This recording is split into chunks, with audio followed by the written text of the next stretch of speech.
Non lo vogliono chiamare segretario perché lo chiamano assistente. Si rivolga all'assistente perché si vergognano a dire che c'è il segretario, poi il segretario, l'assistente. Allora, torniamo un po' al tema, Adolfo Cappelli. Che cosa è, detto questo, e esempi ce ne sarebbero tantissimi, cerchiamo anche di capire nell'ambito di cui vi occupate. Io ho molta fiducia in Renzi che ha detto che passerà per ciarlatano se non porta a termine i suoi 3 programmi. Il terzo programma è la riforma della burocrazia, io spero che ci riesca, avrà tante persone contro, tanti apparati, tante... per forza, chi elimina però insomma, dovrebbe riuscire, anche perché pochi hanno individuato i costi effettivi, perché i costi non sono soltanto economici, sono anche di tempo, sono anche di scoraggiamento verso le industrie, verso le imprese, eccetera, perché non è possibile che ci piega 6 mesi per avere una licenza o qualcosa del genere. Allora, tornando alla conclusione, bisognerebbe individuare dei funzionari che siano in grado di prendersi nelle responsabilità e avere autonomia nelle decisioni. Se questo funzionario sbaglia in buona fede, è l'amministrazione che provvede poi a sanare il danno, ma se sbaglia in malafede deve rispondere, va bene, sulla carriera e sullo stipendio, perché un pubblico ufficiale che guadagna 3 milioni rispetto a un pari grado che non è pubblico ufficiale che guadagna la metà, è chiaro che la differenza è un rischio che corre per le sue mansioni che deve intraprendere. Ci esistono anche delle assicurazioni che ti riparano il danno, quindi non è una iattura, tutto questo. Questo funzionario deve essere in grado di prendere delle decisioni per sgravare la pubblica amministrazione da eventi che potrebbe evitare. Vediamo non soltanto il tribunale, ma vediamo. Faccio un esempio pratico. Voi sapete che io sono il nemico numero 1 non dell'Equitalia, ma dell'applicazione delle leggi che consentono certe cose.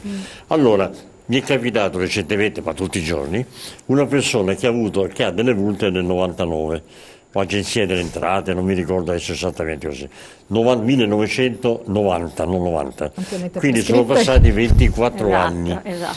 Va bene, questa persona è arrivata con gli estratti di ruolo che sono scaduti ancora 15 anni fa, 12 anni fa, sono ancora in piedi, gli chiedono, è andato a vedere cosa deve fare per annullare, gli ha detto che deve pagare. Naturalmente gli interessi sono quelli che sono. Allora noi abbiamo scritto all'ente impositore che ha formato i ruoli chiedendo che in autotutela riconosca la decadenza e la prescrizione del debito. Abbiamo scritto all'Equitalia per lo stesso motivo, dicendo tu hai fatto la cartella. Allora l'Equitalia ci ha risposto dicendo io ho fatto la cartella, sono esecutore, il debito e il credito appartiene all'amministrazione che ha fatto i ruoli, devi rivolgerti a loro. Questi gli hanno risposto, noi abbiamo fatto tutto in regola nei tempi consentiti dalla legge. Adesso la palla è in mano all'Equitalia che prende le decisioni quanto è quella che ha fatto la cartella. A questo punto, va bene, è chiaro che c'è uno scarico di responsabilità e la legge deve chiarire di chi è la responsabilità. Io sono costretto a fare la causa, quando si poteva evitare. Sì, infatti. Ma evitare anche per le spese di giudizio, per le spese di avvocati, per l'amministrazione anche per un concetto di equità giudiziaria che è incasinata di cause inutili. Pensate. Ecco, questi sono gli esempi. L'amministrazione che è incasinata, questo è un termine molto giusto, è un'amministrazione incasinata perché nessuno sa dove mettere le mani. Quando cercano una pratica... Per questo che le cause durano 20 anni e 30 anni, perché ci sono tutte queste udienze. Adesso ci hanno fissato l'udienza nel 2017. Per questa causa. Allora, questa persona fino al 17 sarà perseguitata dall'Equitalia perché il giudice non l'ha sospeso, ma non è che non l'ha sospeso perché dà torto a noi, perché siamo in fase di esecuzione, deve esaminare i dati, se alla prima udienza potrà esaminarli, ma se tu, anche il giudice stesso, sai che se abbiamo un pignoramento della casa, la casa deve andare all'asta, va bene, c'è un debito che per tabula vedi che prendi una decisione fuori udienza, sospendimi e poi mandami nel 2014-2018, ma non rimandato cinema. E c'è anche una responsabilità dei giudici. Quindi anche l'ente che agisce diventa impotente di fronte alla muraglia che si eleva per gli impedimenti delle stupidaggini che impediscono il proseguimento di una indagine o del conseguimento del successo da parte di chi deve riuscire a risolvere. Mi dimentico. L'altro, perché sono tutti esempi che vanno a vantaggio di chi ci sta ascoltando, no? In commissione tributaria sono andato con l'avvocato Carraro a discutere su dei ricorsi per delle cartelle esattoriali. Uno dei nostri motivi di ricorso era quello che l'Equitalia non aveva prodotto la copia della cartella che obbligatoriamente deve produrre, lo dice la legge, lo dice la Cassazione. Non l'ha prodotta perché ha detto l'unico originale l'abbiamo spedito. A chi non si sa perché non l'abbiamo mai ricevuto. Allora la commissione tributaria, va bene, ha acquisito i documenti presentati all'Equitalia dove c'è una Cassazione che dice che non occorre presentare questa cartella e non ha ritenuto di accogliere la nostra Cassazione più recente e del settembre dell'anno scorso che dice che è obbligatorio altrimenti è nullo il procedimento. E quando l'avvocato Carraro si è arrabbiato, si è un po' alterato, diceva scusa questo va bene per loro, questo per noi non va bene, cioè ci sono due pesi e due misure. Sa cosa gli ha risposto il Presidente? Avvocato, ma lei si rende conto che se accolgo la sua tesi tutte le cartelle d'Italia sono nulle? Allora cambiate la legge, visto che c'è la legge, eccetera, ma allora si sono riservati per fare la sentenza. Con le nuove tecnologie che le forze dell'ordine in Italia non hanno, allora possono sapere tutto di una patente in tempo reale al fermo di controllo e agire nel giusto. E infatti quello che si diceva, c'ha ragione il nostro telespettatore. Sì, beh, io sono perfettamente d'accordo con quanto è stato detto, nel senso che è un tema a me molto caro. Abbiamo iniziato anche un po' la lotta assieme con Adolfo Cappelli contro appunto queste ganasce fiscali che vengono appunto combinate da Equitalia.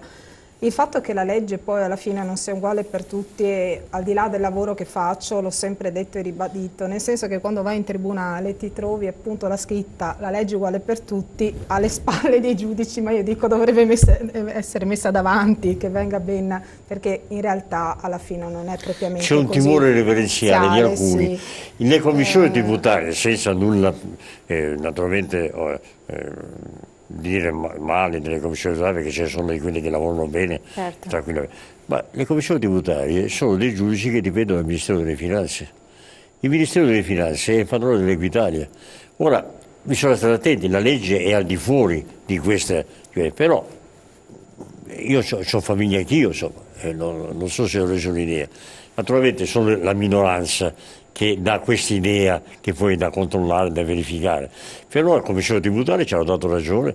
Recentemente la Commissione tributaria di Vicenza ha annullato la cartella di 360.000 euro perché, contrariamente a quanto ha detto la Cassazione, perché il postino è un nuncius e non è un ufficiale giudiziario. Ecco, però tutto questo che lei sta raccontando, le osservazioni che fa Tassinari, quanto dice l'avvocato nella pratica quotidiana, se lo riportiamo, siamo in Europa, no? Perché tanto è bello dire Europa, ci prendiamo solo i limiti dell'Europa, cioè le limitazioni che ci pongono, però poi è mai possibile che negli altri paesi dell'Europa non si verifica o comunque tutto in modo molto più blando, ridotto, perché chi ci guarda da vicino resta inorridito? Chiedo anche a lei, avvocato, ma è mai ammissibile che prendiamo solo certi aspetti dell'Europa onerosi e non ne prendiamo invece le cose diverse? Se in Inghilterra un ministro si è dimesso perché si è dimenticato di pagare i contributi alla sua Colf, si è dimesso per questo, e qui invece si va a prostitute con i minorenni e c'è anche la medaglia e la promozione. Cioè, questo è, però voglio togliere la parola a Stefania. No, ci mancherebbe, cioè, sai che ascolto sempre molto volentieri.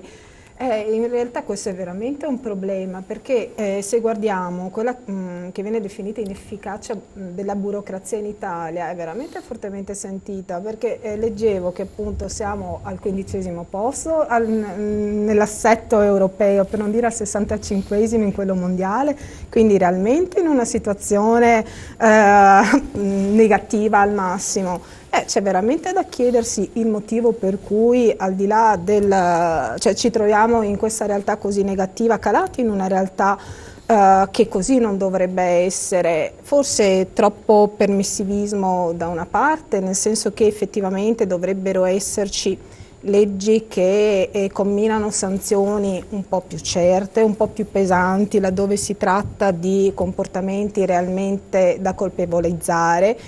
E quindi attenzione forse maggiore alla legislazione, calarsi realmente nella realtà e quindi una burocrazia maggiormente attenta ai bisogni del cittadino e non portavoce delle proprie...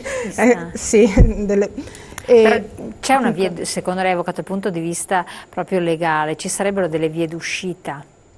Sarebbero delle vie di uscita, è una domanda sinceramente Elena a cui faccio fatica a rispondere, nel senso che bisognerebbe realmente riformare la legislazione e quindi porre reale attenzione a quelle che sono... Ma poi c'è anche la preparazione dei giudici, perché i giudici fanno carriera a secondo l'anzianità, non a secondo il superamento dei concorsi di aggiornamento, per cui il giudice coscienzioso si aggiorna da solo a spese sue, ma chi non gliene frega niente vuole arrivare a fare i giudici di Cassazione per guadagnare 15.000 euro, non fa nulla e quindi non si aggiorna. Sì, poi ci sono effettivamente dei tentativi compiuti di migliorare anche il sistema giudiziario, però è notorio, non dico nulla di nuovo, laddove si parla di tempi lunghi, eccessivamente lunghi della giustizia, in cui nelle more del procedimento, giustamente ha detto Adolfo, il cittadino si trova a essere veramente esposto a conseguenze terribili, quali potrebbe essere un pignoramento di una realtà immobiliare. Una cosa fa veramente? Il fallimento dell'azienda. Il fallimento dell'azienda, in cui sono veramente misure vessatorie in cui non si tiene in alcun modo conto della dignità anche dell'essere umano. Quindi è giusto, per carità, troviamo strumenti di tutela di quelli che sono anche i crediti di chi agisce, ma che nel contempo tuttavia non pongano una persona nella più disarmante incapacità di reagire, si trova veramente schiacciato. Quindi da un lato sicuramente dei tentativi, io l'ho ravvisati nel corso del tempo, di accelerare il sistema giudiziario laddove si sono riformati i codici, però effettivamente ai fini pratici così non è stato, perché i tempi sono ancora lunghissimi,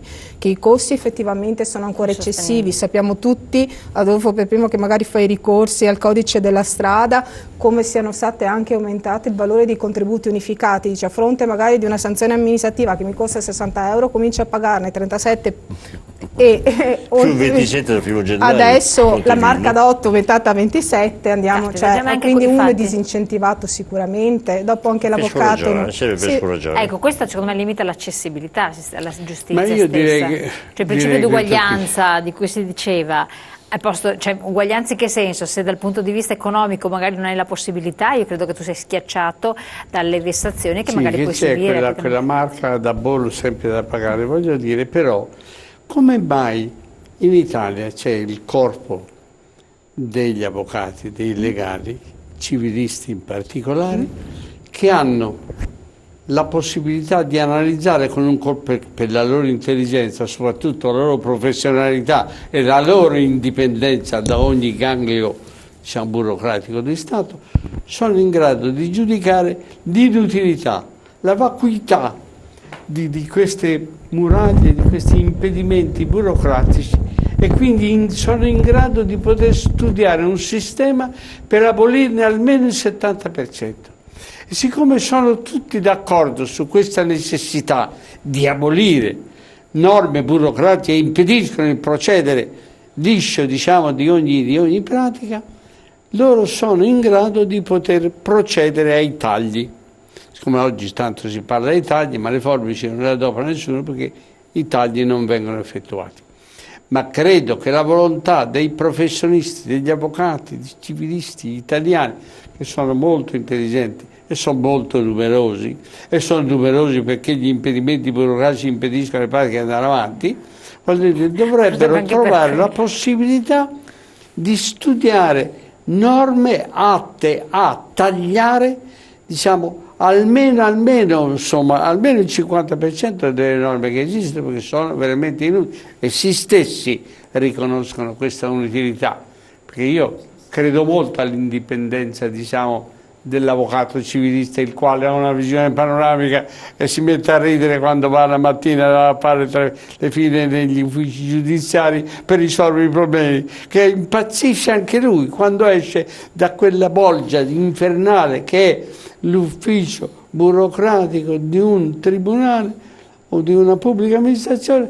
Quando è fuori gli sembra di uscire da un incubo, perché non crede, egli stesso non crede a questo enorme peso burocratico, impedisce il procedere svelto di ogni atto legislativo. Sì, dopo andiamo in pubblicità. Mi fa venire sì, dopo andiamo la risposta dopo la pubblicità, però. O la domanda dopo facciamo anche la domanda dopo la pubblicità, se la ricorda. Vuole farla adesso? Me la ricordo. Facciamo adesso? Facciamo adesso, dopo lanciamo la provocazione. Allora, no, poi magari risponderà dopo. Sì. Allora, volevo sapere che fine ha fatto quella proposta di legge o legge, non mi ricordo più, che obbligava a un tentativo di conciliazione che è un atto prodromico a eventuale iniziativa di una causa.